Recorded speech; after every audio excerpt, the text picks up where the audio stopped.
Hello students. अब बात करते हैं बेटा नए टॉपिक की, और जो नया टॉपिक हमारे पास वो है व्हीटस्टोन सेतु।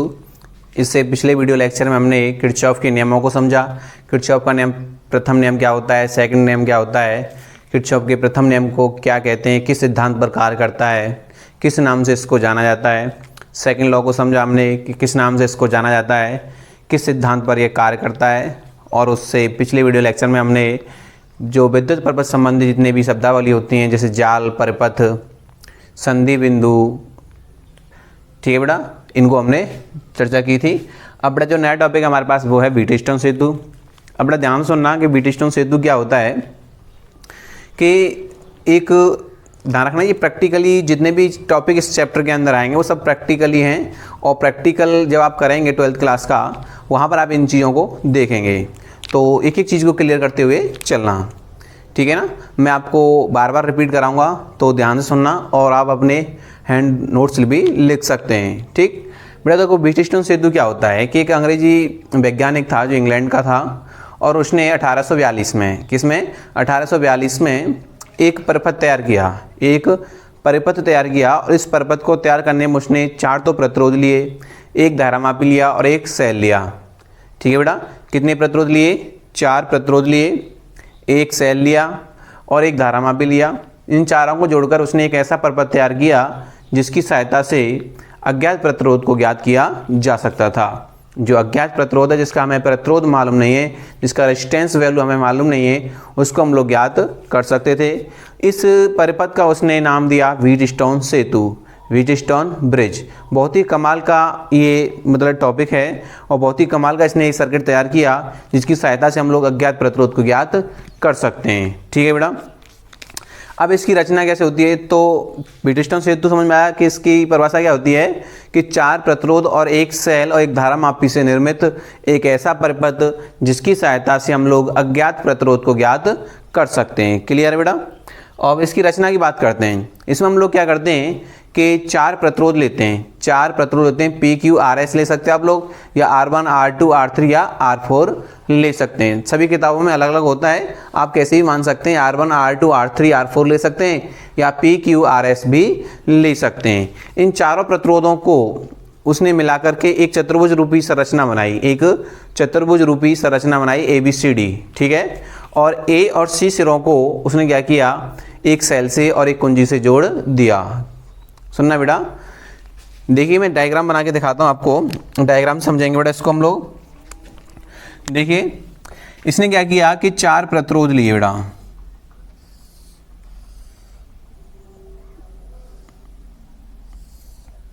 चार प्रतिरोध लिए उसने, ठीक है बेटा। और 4 प्रतिरोध ABCD के रूप में इसने लगा दिए। किसके रूप में? ABCD के रूप में।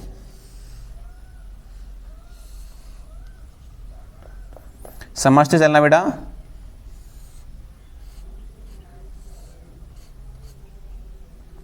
ठीक है ना। अब इसने क्या किया कि 4 प्रतिरोध PQRS को एक ABCD की संरचना के रूप में, चतुर्भुज के रूप में लगा दिया। किसके रूप में? चतुर्भुज के रूप में बेटा। देखिए बेटा इधर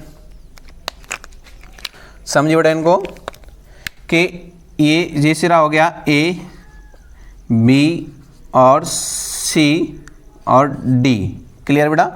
इसने क्या किया, इस संरचना समझना, हम बात कर रहे हैं कंस्ट्रक्शन की संरचना की, कि संरचना किस तादाद से की जाती है। इसमें 4 प्रतिरोध PQRS को ABCD चतुर्भुज के रूप में लिया गया बेटा। A और C, देखो ये क्या कह रहा है कि A और C के मध्य एक सेल लगाया और एक कुंजी K1 लगाई। देखो A और C के मध्य हमने एक सेल लगाया और एक कुंजी K1 लगाई, ठीक है बेटा। इस सेल का विद्युत भागफल है कितना? E, ठीक है।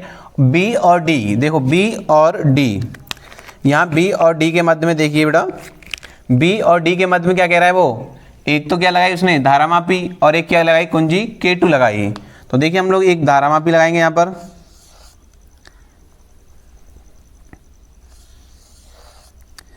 और एक कुंजी K2 लगा देंगे बेटा, ठीक है ना। एक कुंजी K2 लगा देंगे, और एक हमने क्या लगा दी, धारामापी लगा दी। तो ये धारामापी हो गया, और ये कुंजी हो गई K2। क्लियर है? ये क्या बन गया? ये जो संरचना बन के तैयार हुई है इसको क्या कहते हैं? व्हीटस्टोन सेतु कहते हैं। ये जो संरचना बन के तैयार हुई है इसको लोग क्या कहते हैं? हम लोग व्हीटस्टोन सेतु कहते हैं। अब देखिए आगे क्या कहता है कि यदि कुंजी K1 को मैं पहले बंद करूं, इस कुंजी K1 को मैं पहले बंद करूं और कुंजी K2 को बाद में बंद करूं, तो इस धारामापी में कोई विक्षेप नहीं आएगा, इस धारामापी में कोई भी धारा प्रवाहित नहीं होगी। ठीक है, तो ये जब स्थिति बनती है, जब ये अवस्था बनेगी तो इसे संतुलन की अवस्था कहते हैं। क्या कहते हैं? संतुलन की अवस्था कहते हैं। और संतुलन की अवस्था किस तरह से बनेगी? P/Q बराबर R/S। मतलब दो, देखिए यहाँ पे हमने नाम देंगे बेटा इनके, ये हो गया P, ठीक है, Q, R और S। इसमें I धारा प्रवाहित हो रही है, ठीक है ना। तो जब ये स्थिति बनेगी तो ये संतुलन की स्थिति बनेगी कब? जब कुंजी हम K1 को पहले बंद करें और कुंजी K2 को बाद में बंद करें, तो जो व्हीटस्टोन सेतु होता है वो संतुलित अवस्था में आ जाता है, संतुलन की अवस्था में आ जाता है। अब संतुलन की अवस्था क्या होती है कि P/Q के इन दो भुजाओं का जो अनुपात है, इन दो भुजाओं की प्रतिरोधों का जो अनुपात है वो इन दो भुजाओं की प्रतिरोधों के अनुपात के बराबर होता है। बेटा इसको आप R1, R2, R3, R4 ऐसे ले सकते हैं, R1, R2, R3, R4 ले सकते हैं, तो तब भी ये स्थिति बन करके पैदा होगी। देखो इसको अगर आप ऐसे लेना चाहें, इसको आप लोग लेते कि साहब हम तो R1/R2 बराबर हो जाएगा R3/R4 के। ठीक है बेटा, मतलब पहले और दूसरे प्रतिरोध का जो अनुपात है, प्रतिरोधों के मानों का जो अनुपात है, तीसरे और चौथे प्रतिरोधों के मानों के अनुपात के बराबर होता है। यही क्या होता है? व्हीटस्टोन सेतु की संतुलन अवस्था होती है। तो देखो बेटा इसमें I धारा प्रवाहित हो रही है, तो यहाँ देखिए इसमें I धारा, देखो यहाँ पर I जा रही है। अब देखो यहाँ से क्या हो रहा है? धारा का डिवाइडेशन हो रहा है। यहाँ पर सपोज कर लिए I1 जाएगी और यहाँ पे क्या जाएगी? I2 जाएगी। क्लियर है? और यहाँ जैसे ही यहाँ पहुँचेगी बेटा, इस जगह इस बिंदु पहुँचेगी, धारा का मान बढ़ जाएगा। धारा का मान क्या कर जाएगा? बढ़ जाएगा। या सपोज कर लीजिए इसमें जा रही है I3, तो इसमें कितनी जाएगी बेटा? I1 minus I3। क्लियर है?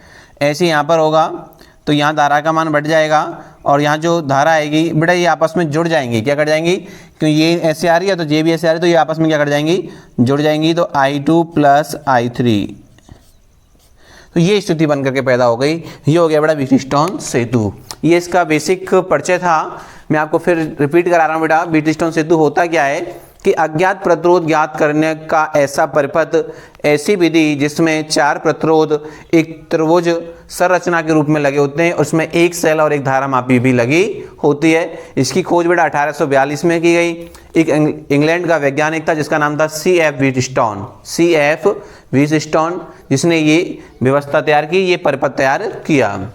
ठीक है, अब इसकी रचना बेटा मैंने आपको बताया, इसमें चार प्रतिरोध PQRS को एक चतुर्भुज ABCD के रूप में लिया जाता है, जिसमें B भुजा के मध्य, B और D भुजा के मध्य एक धारामापी और एक कुंजी K2 लगी होती है, जबकि A और C बिंदुओं के मध्य एक सेल और एक कुंजी K1 लगी होती है। ठीक है बेटा, जब कुंजी K1 को पहले बंद करते हैं और कुंजी K2 को बाद में बंद करते हैं तो व्हीटस्टोन सेतु अपनी संतुलन अवस्था में आ जाता है। संतुलन अवस्था क्या होती है कि पहले दो प्रतिरोधों का अनुपात P और Q प्रतिरोधों के अनुपात, जो प्रतिरोध हैं उनके मानों का जो अनुपात है वो R और S के प्रतिरोधों के मानों के अनुपात के बराबर होता है। यही क्या होती है? संतुलन की अवस्था होती है। अर्थात आप ऐसे भी कह सकते हैं कि R1/R2 बराबर होगा R3/R4 के।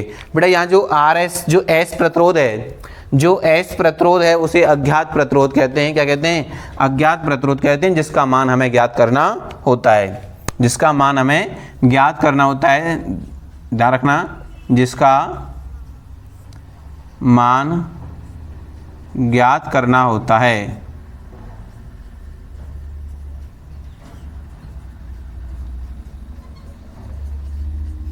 क्लियर है बेटा? तो यही होगी व्हीटस्टोन सेतु। तो आप देख लीजिए एक बार, इसका स्क्रीनशॉट ले लीजिए।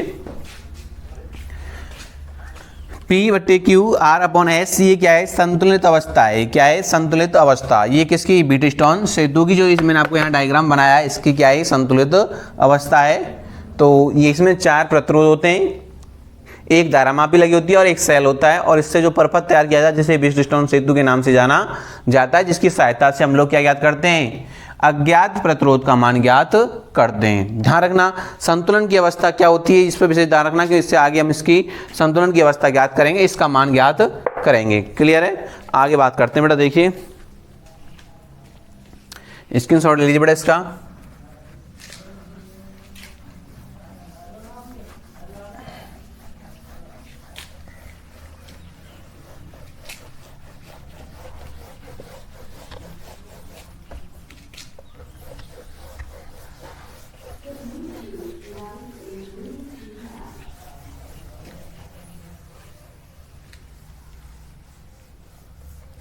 देखिए बेटा इस टॉपिक को, अगला जो टॉपिक है हमारे पास वो है व्हीटस्टोन सेतु का सिद्धांत एवं संतुलित अवस्था। व्हीटस्टोन सेतु का सिद्धांत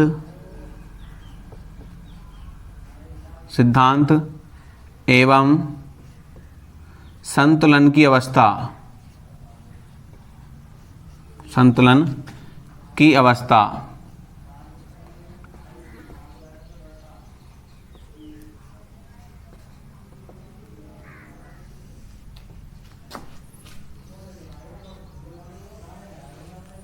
ठीक है बेटा, तो ये टॉपिक है हमारे पास, जो इसका हमें P/Q और बराबर है R/S हमें ज्ञात करनी है, किस सिद्धांत पर कार्य करता है। तो बेटा समझिए, पहले सबसे पहले हम लोग समझते हैं इसको, कि ध्यान दीजिए बेटा कि जब कुंजी K1 को हम ऑन कर देते हैं, कुंजी को इसमें डॉट लगा देते हैं, तो इसके अंदर क्या होती है, धारा प्रवाहित हो जाती है। समझना बेटा, तो यहाँ से I धारा प्रवाहित हो रही है, यहाँ से कितनी धारा जा रही है, I धारा जा रही है। जैसे ही धारा यहाँ पहुँचेगी, अब आप देखो यहाँ से क्या हो रहा है, धारा का रास्ता बदल रहा है, मतलब रास्ता बदल रहा है, तो रास्ता बदलता है तो धारा का मान भी बदल जाता है, मतलब धारा 2 हिस्सों में बढ़ जाएगी। तो मान लीजिए इसमें गई I1, इसमें कितनी गई बेटा, I2 गई, इसमें कितनी जा रही है I1, इसमें कितनी जा रही है I2 जा रही है। क्लियर है बेटा, अब यहाँ से यहाँ तक I1 गई।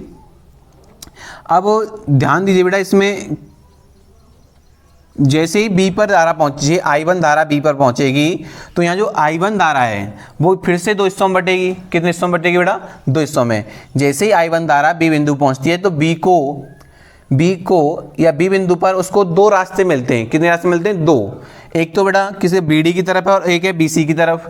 तो यहाँ धारा का मान क्या कर जाता है, बट जाता है। मान के चलो कि इसमें कितनी धारा गई, I3 मान के चलिए। तो ये बेटा इसमें कितनी धारा जाएगी, वैसे हम लोग I4 भी लिख सकते थे, लेकिन बार बार इतना मतलब प्रदर्शित करना, शो करना अच्छा नहीं लगता है। तो बेटा यहाँ पर I3 गई, तो यहाँ कितनी धारा जाएगी, टोटल धारा कितनी आ रही है, I1। तो यहाँ जो धारा बहेगी वो कितनी आएगी बेटा, I1 माइनस I3 निकल करके आएगी। क्लियर है बेटा। अब देखिए जैसी स्थिति यहाँ पहुँचेगी, अब देखो I2 जा रही है और I2 को भी कितने रास्ते मिले, 2 रास्ते मिले। कितने रास्ते मिले, 2। अब 2 रास्ते मिलेंगे तो इसको भी कितने रास्ते मिले, 2 रास्ते मिल रहे हैं। ठीक है, एक तो है DV और एक है DC। तो यहाँ पे जो आप देखो कि ऊपर से कौन सी धारा आ रही है, I3 आ रही है, और आगे से कौन सी धारा जा रही है, I2। तो दोनों आपस में क्या कर जाएंगी, जुड़ जाएंगी। क्या कर जाएंगी, जुड़ जाएंगी। ठीक है ना। तो अब ये संतुलन की अवस्था है, ये जो स्थिति है इस तरह से। देखो I1 को कितने रास्ते मिले, 2 रास्ते मिले। I2 को कितने रास्ते मिले, 2 रास्ते मिले। अब ये जो व्यवस्था है वो 3 कंडीशनों पर निर्भर करती है। कितनी कंडीशनों में, 3 कंडीशनों में। अब कंडीशन कैसे बनेगी बेटा, देखिए एक है हमारे पास जो विभवांतर है बेटा, एक तो इस बिंदु का विभवांतर, एक D बिंदु का विभवांतर। एक तो है B बिंदु का विभवांतर और एक है D बिंदु का विभवांतर, है कि नहीं है। एक इस बिंदु का विभवांतर आएगा, इस बिंदु का विभवांतर आएगा। अब ये 3 कंडीशनें फॉलो होंगी बेटा यहाँ पे। कितनी कंडीशन, 3 कंडीशन। वैसे मैं आपको शॉर्ट में बता दूँ, कोई दिक्कत नहीं है।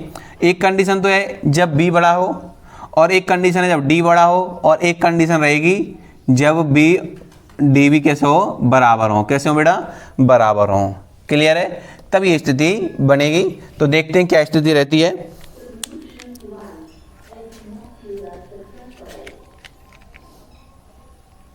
देखिए बेटे जरा लिखेंगे बेटा, सबसे पहले हम लोग इसका सिद्धांत लिखेंगे।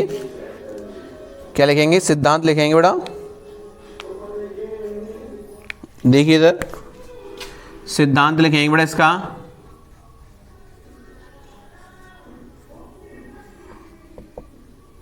देखिए सिद्धांत लिखेंगे सबसे पहले, समझना बेटा एक एक चीज को लिखेंगे। जब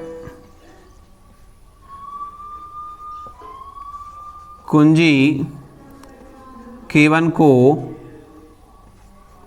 को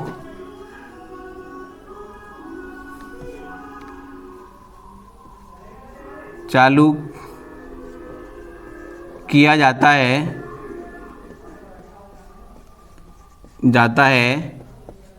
तो परिपथ में I धारा प्रवाहित होती है।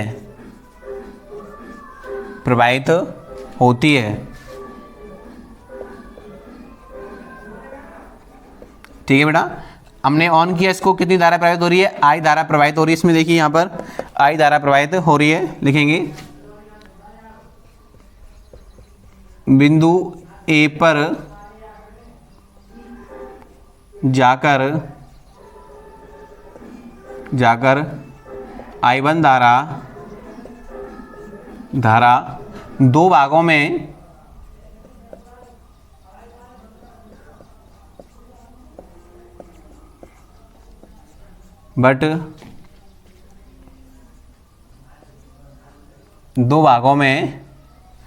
देखिए बेटा, दो भागों में I1 व I2 में जाती है। क्लियर बेटा, कितने भागों में बढ़ जाती है? दो भागों में बढ़ जाती है।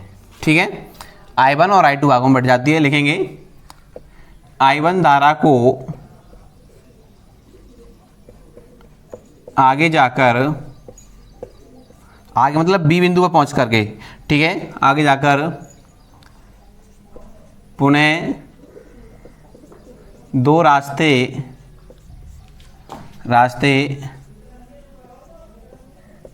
मिलते हैं। इसी प्रकार I2 को भी दो रास्ते मिलते हैं जिनकी तीन स्थितियां संभव हैं। तीन स्थितियां संभव हैं। क्लियर बेटा? अब तीन स्थिति कौन कौन सी बनेंगी? मैंने आपको बता दिया है कि इस बिंदु का विभवांतर और इस बिंदु का विभवांतर जब ये बड़ा हो तब स्थिति क्या बनेगी, जब ये बड़ा हो तब स्थिति क्या बनेगी। अब समझो बेटा क्या स्थिति रहती है। जब मान के चलिए बेटा कि जब बी विभवांतर बड़ा है किससे, BD से, तो इसमें गैलोमीटर में धारा मापी में धारा प्रवाहित होगी,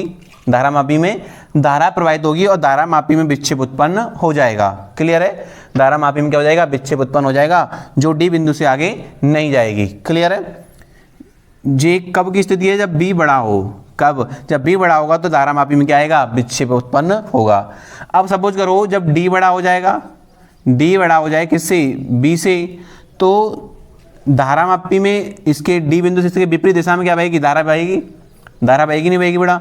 और धारा मापी में विपरीत दिशा में विक्षेप उत्पन्न हो जाएगा, ये भी आगे नहीं बढ़ेगी। क्लियर है? अब तीसरी स्थिति क्या बनेगी? जब दोनों क्या हो? आपस में बराबर हो। जब बेटा दोनों, ये समझना, ये कंडीशन समझो कि जब दोनों स्थितियां बराबर हो जाएंगी, दोनों बिंदुओं का विभवांतर बराबर हो जाएगा, तो धारा मापी में कोई धारा प्रवाहित नहीं होगी। अर्थात जो I3 का है वो क्या रहेगा? 0 रहेगा बेटा। कितना रहेगा? 0। कि धारा मापी में कोई भी धारा प्रवाहित नहीं होगी।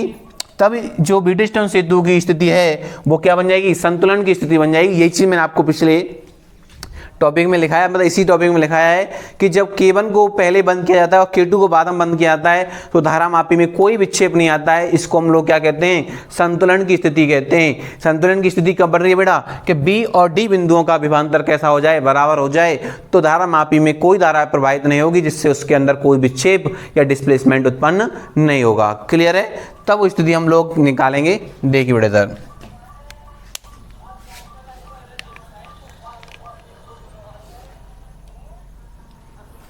ठीक है बेटा, देखिए इधर अब देखो बेटा, मान के चलिए कि इसमें कोई धारा प्रवाहित नहीं हो रही है, इसमें भी I1 धारा जा रही है और इसमें भी कितनी जा रही है, I2, ठीक है ना। अब देखिए लिखेंगे बेटा तीन स्थितियां। देखिए नंबर 1 स्थिति क्या रहेगी, ध्यान दीजिए, जब BB ग्रेटर देन BD हो तो धारा मापी में धारा प्रवाहित होगी और विक्षेप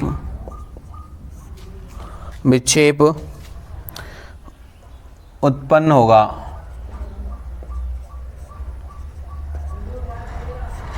और शेष जो धारा है बेटा, आधी धारा इसमें चलेगी, शेष धारा किससे गुजरेगी, क्यू से गुजरेगी,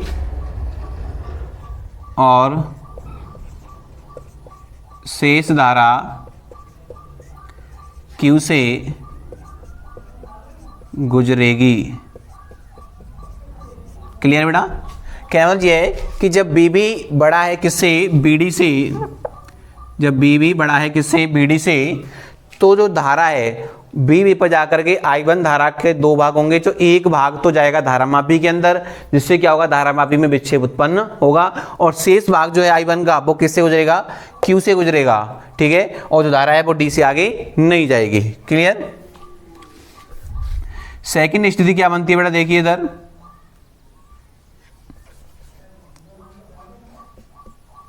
जब BD बड़ा है किससे, BB से हो तो धारा मापी में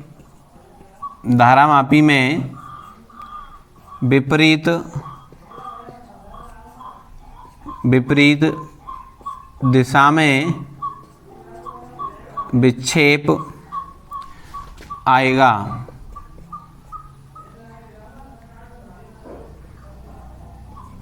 आएगा। ठीक है बेटा, और इसमें भी स्थिति शेष धारा कहाँ जाएगी बेटा, S से गुजरेगी, और शेष धारा S से गुजरेगी। क्लियर बेटा। जैसे ही I2 होगा, I2 का आधा भाग कहाँ चला जाएगा बेटा, इस DB डायरेक्शन में चला जाएगा, मतलब धारा मापी में चला जाएगा। इसमें इसके सपोज जब इसमें इस डायरेक्शन में आया था विक्षेप, अब किस तरह आएगा, उस डायरेक्शन में आएगा, दूसरी दिशा में, तो विपरीत दिशा में क्या मिलेगा हमको, विक्षेप मिलेगा। क्या मिलेगा, विक्षेप मिलेगा। और शेष धारा कहाँ से गुजरेगी, ऐसे गुजरेगी। अब तीसरी कंडीशन क्या है, देखो बेटा, जब BB बराबर है किसके, BD के, तो जो बीटिस्टन सेतु है, बीटिस्टन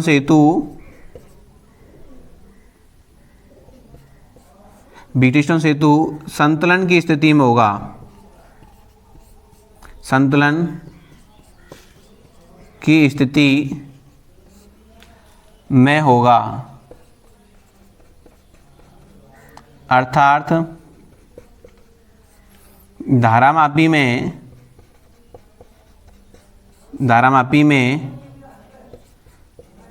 कोई धारा प्रवाहित नहीं होगी, बेटा। यही स्थिति हमने संतुलन की स्थिति में पढ़ी थी कि जब धारा मापी में कोई धारा प्रवाहित नहीं हो और मतलब कोई विक्षेप नहीं आए, तो जो बीटिस्टन सेतु होता है वो संतुलन की स्थिति में होता है, नहीं होगी।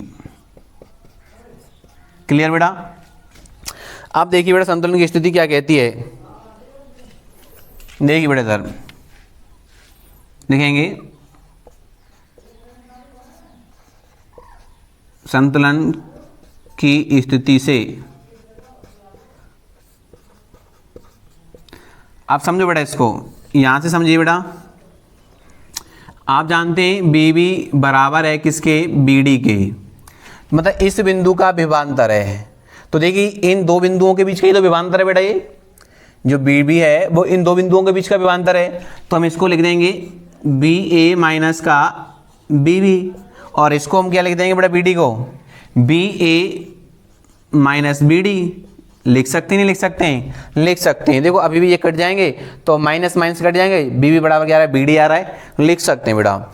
अब देखिए नियम क्या कहता है, अब बी जे विभवांतर देखो क्या हो गया बेटा, देखो इसका देखिए क्या स्थिति बनेगी यहाँ पर, I1 देखो विभवांतर निकालेंगे, दो बिंदुओं के बीच का विभवांतर क्या हो जाएगा, I1 इंटू पी। भाई प्रतिरोध का धारा से गुणा कर देंगे तो क्या निकल के आएगा, विभवांतर निकल के आएगा। तो देखिए इसको हम लिख देंगे I1 P बराबर, इसको लिखेंगे बेटा I2 R। क्लियर है। तो यहाँ पर देखिए मैं इसको लिख दूंगा I1 बट्टे I2 बराबर, देखो इसके बट्टे मिलेगा तो इसके बट्टे में दिया जाएगा R अपॉन P। क्लियर बेटा, ये हो जाएगा समीकरण 1। अब देखिए आगे, देखिए बेटा इसी प्रकार क्या होगा, अब BC, अब देखिए B B minus B C हो जाएगा। अब दो बिंदुओं के बीच का निकालेंगे, अन्य दो बिंदुओं को देखो इन दोनों के बीच का निकालना है और इन दोनों के बीच का निकालना है। लिखेंगे देखो इधर, इसको हम लिख देंगे बी बी माइनस का बी सी बराबर क्या लिखेंगे, बी डी माइनस का बी सी। ठीक है बेटा, यही तो स्थिति बनेगी। और यहाँ पे देखिए बेटा इसकी स्थिति क्या बन रही है, ध्यान देना बेटा इधर, इन दो बिंदुओं के बीच का विभवांतर B B minus B C का विभवांतर क्या होगा, देखिए I1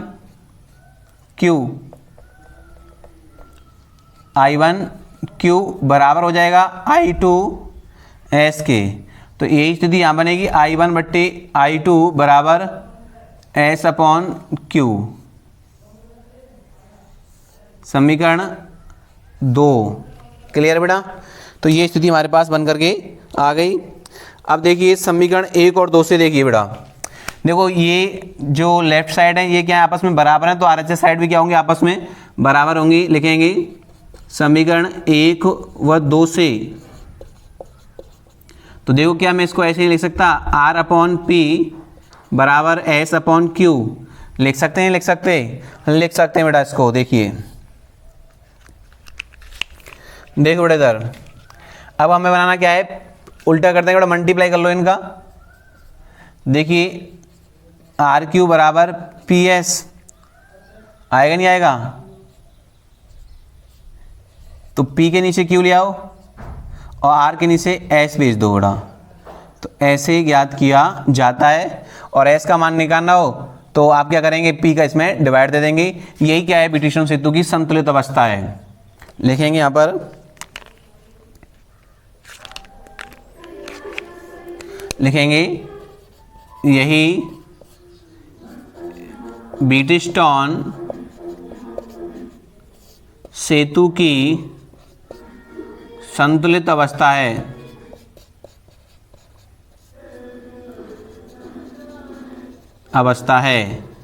क्लियर बेटा, तो यही चीज मैं आपको बताना चाह रहा था कि संतुलित अवस्था कैसे ज्ञात की जाती है।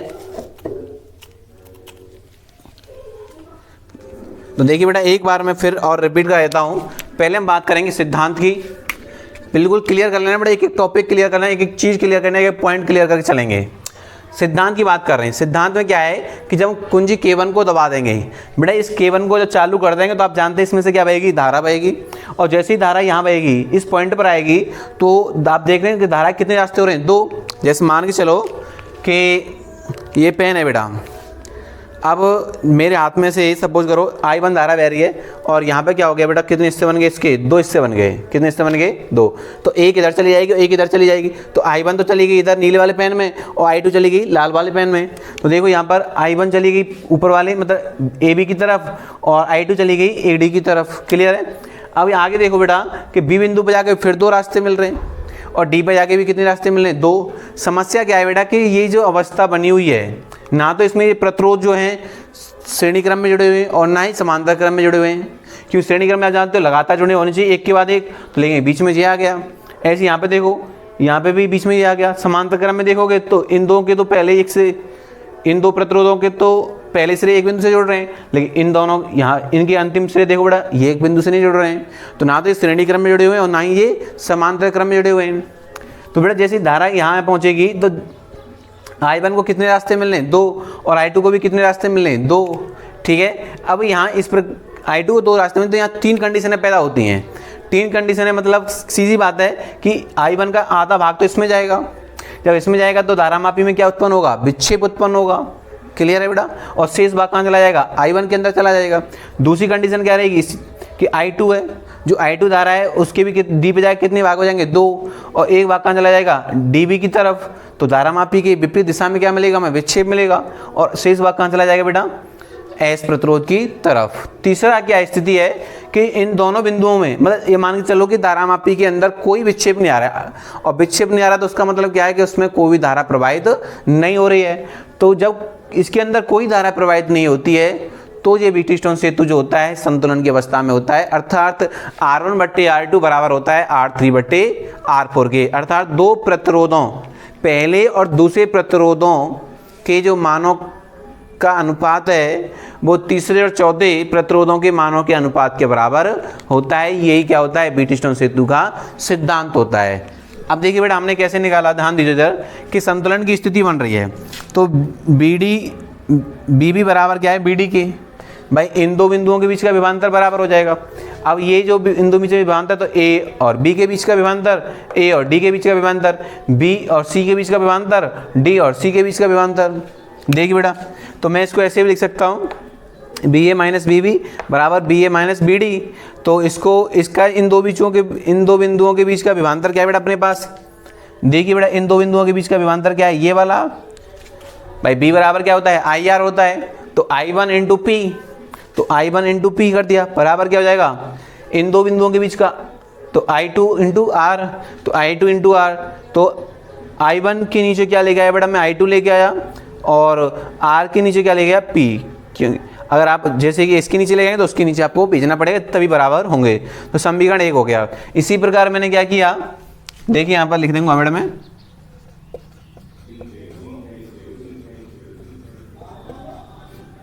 देखिए इसी प्रकार इन दो बिंदुओं के बीच का विभवांतर निकाला, BB माइनस BC का विभवांतर बराबर BD माइनस BC का विभवांतर। ठीक है बेटा। तो इसके अंदर देखिए इसका विभवांतर, इन दो बिंदुओं के बीच का विभवांतर क्या बनेगा, I1 इंटू Q। तो I1 इंटू Q बराबर क्या हो जाएगा, I2 इंटू S।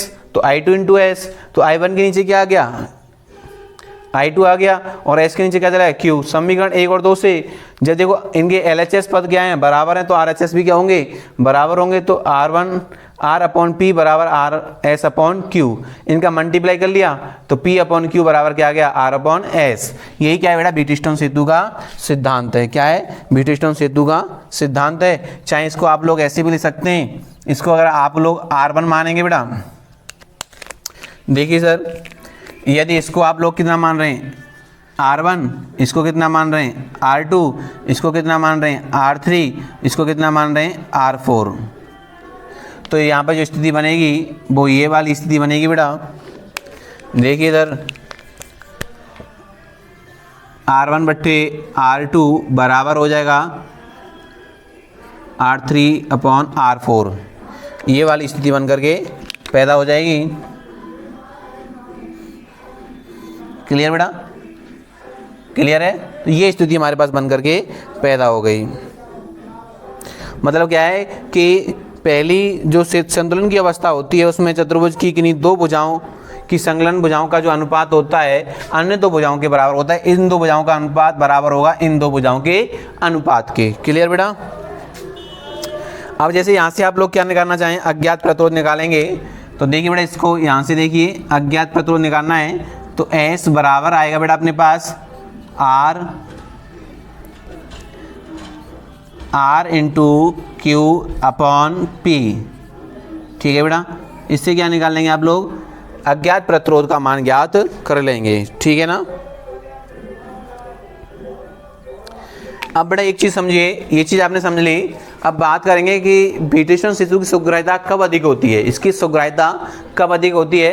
तो एक चीज़ याद रखना कि जब चारों प्रतिरोध या चतुर्भुज की चारों भुजाओं के जो प्रतिरोध हैं एक ही कोटि के हैं, अर्थात P बराबर Q, Q बराबर R, R अपन S बराबर हैं, तो बेटा यहाँ जो विट्रिस्टोन सेतु होता है उसकी सुग्राह्यता अधिकतम होती है।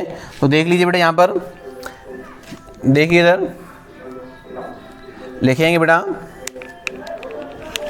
अधिकतम सुग्राह्यता, अधिकतम सुग्राह्यता बेटा अधिकतम सुग्राह्यता कब होगी, जब चारों ही प्रतिरोध R1 बराबर R2 बराबर R3 बराबर R4 या P बराबर Q, Q बराबर R और R बराबर S, तो ये क्या हो जाएगी बेटा, इसकी सुग्राह्यता अधिकतम हो जाएगी। क्या हो जाएगी, अधिकतम हो जाएगी, सुग्राह्यता मैक्सिमम हो जाएगी। जब चतुर्भुज में या विट्रिस्टोन सेतु में लगे चारों प्रतिरोध एक ही कोटि के होते हैं, तो जो विट्रिस्टोन सेतु होता है उसकी सुग्राह्यता अधिकतम होती है।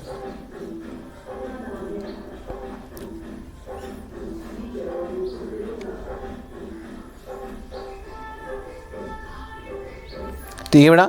और एक और पॉइंट है बेटा ध्यान रखना कि इनमें जो विट्रिस्टोन सेतु है इसमें बैटरी और कुंजी की स्थितियों को आपस में बदल दिया जाए, बैटरी और कुंजी की स्थिति को आपस में बदल दिया जाए तो संतुलन की अवस्था पर कोई प्रभाव नहीं पड़ता है। तो ये पॉइंट जरूर याद रखने वाला था आपके लिए।